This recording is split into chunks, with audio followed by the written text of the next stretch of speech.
Last year, in the United States, more than 100 people died per day from drug-related overdose. And over a 14-year period, more than 500,000 people died, all from drug-related overdose. 6 out of every 10 has an opioid-related death. An accidental drug overdose has now surpassed the number of deaths caused by automobile accidents. From the number of people I've known who have died from drug overdose, I can tell you that they are no more apathetic to death than those who die in car accidents. What we have is an epidemic moving across the nation. And what our 40 years of punitive and prohibitionary drug policies have taught us is that we're not winning, we're losing. Certain areas of the United States are feeling the effects of drug-related overdose more than others.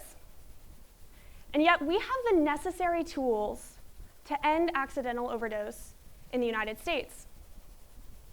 It is through legislation, regulation, and education in refocusing consumer protection and safety for drug use. I first want to go to an example of a legislative success in the US led by a man named Harvey Wiley. And Harvey Wiley was a physician and nutrition enthusiast in the late 19th and early 20th centuries. He was interested in adulteration of products. And so he took a job at the Department of Agriculture's Bureau of Chemistry, where he and his colleagues began testing all sorts of food and medicine products. What they were finding is that the contents of products were not matching the advertisements. And he, along with others such as Upton Sinclair, who wrote The Jungle, helped to expose the atrocities happening in the meatpacking district of Chicago. And also Samuel Hopkins Adams, who helped to expose the patent medicine fraud happening in this country, gathered collective resistance to producer abuses, and thus helped spearhead the legislative success of the 1906 Pure Food and Drug Act, which was the first first piece of legislation to require producers to label the ingredients on their products. This also included the labeling of cannabis, cocaine, and opium. What producers were doing is they were able to hide harmful ingredients in their products, unstable compounds, without consumer knowledge. We were able to double down on the unsafe practices of producers for the protection of consumers. I think this creates an interesting parallel to what we're currently battling in the unregulated market of drugs. We have similar problems. Certain products are higher risk than others. We lack regulation, education, and legislation that adequately targets the problem. At least in this case, the problem of accidental overdose. But what we learned from the Pure Food and Drug Act is that regulation and product labeling helped to move harmful producers and producer abuses out of the legal market. What we're currently doing to battle accidental drug overdose, and furthermore, the unregulated market of drugs, is using punitive measures, incarceration. Meanwhile, we continue to see increases in drug-related overdose and overprescription of drugs. What we should be focusing on is the potency, the dosage, and the purity of a substance, rather than the sentencing length. We need to be taking a public health approach, because if we believe that consumers should be informed, as we previously did through the Pure Food and Drug Act legislation, then we can laterally translate those lessons to the current unregulated drug market, and furthermore, accidental overdose. The public health approach has been functional. We've seen success in this country. Take, for example, the tobacco industry, in which a coordinated response between legislation, education, and regulation has produced the lowest smoking prevalence that the US has ever seen. I think this is an interesting advertisement, maybe some of you recognize it, in which we have a dichotomy between a legal market of drugs, let's say opioids, for example, and yet we have warning labels still attributed with those. But why is it that we continue to see accidental drug overdose from legally prescribed drugs. Something's not working. We have to begin to take a real public health approach to accidental drug overdose, as we now have with the cigarette industry. We have other examples of public health successes. For example, Portugal has decriminalized all drugs. They have seen a decrease in accidental drug overdose and an overall decrease in substance use. They're not taking punitive measures anymore, but we currently aren't. We continue to see prescriptions increase, particularly in opioids, which treat chronic pain. As we see prescription opioids increase, so too do we see parallels in increasing accidental overdose. But that's really not the extent of the problem. For example, in Tennessee, Florida is another state, we have prescription drug monitoring programs, which were policy measures taken to try to decrease the number of patients going physician to physician looking for additional opioid prescriptions. So with fewer pills on the market, we've had a new supply and demand response. And that is, with fewer pills on the market, we see cheaper alternatives emerge. Unfortunately, one of those alternatives is heroin, in which we cannot control the potency, the dosage, or the purity. So we've seen an increase in heroin-related death, particularly in places that have implemented prescription drug monitoring programs. This is not a public health response. It is not a coordinated effort.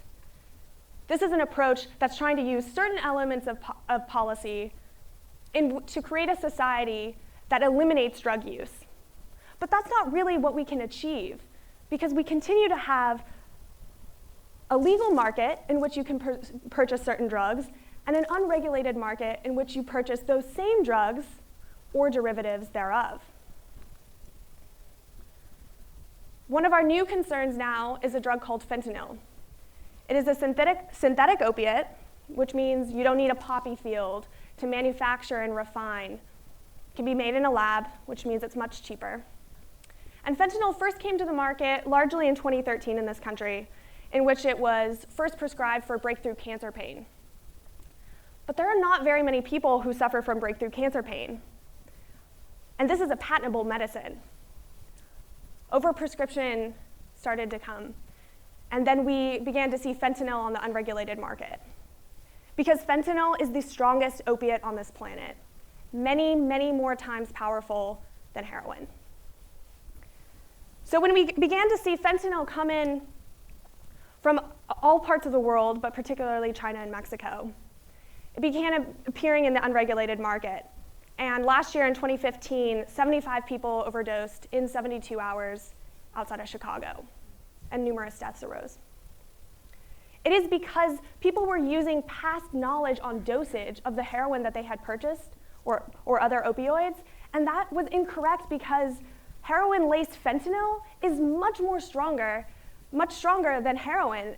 And so this same amount that you previously purchased packs a bigger punch, and we lost many lives. We've now begun to see fentanyl-related death supersede that of heroin-related death in certain parts of the country. What we should be focusing on now is saving lives, and that is through potency, dosage, and purity regulation. But we also have something called naloxone, which is an analgesic blocker which allows the receptors in the brain that are bound to opiates to release and bind to oxygen, and thus someone who is overdosing is able to regain respiratory function. Why isn't naloxone in the hands of every opioid user?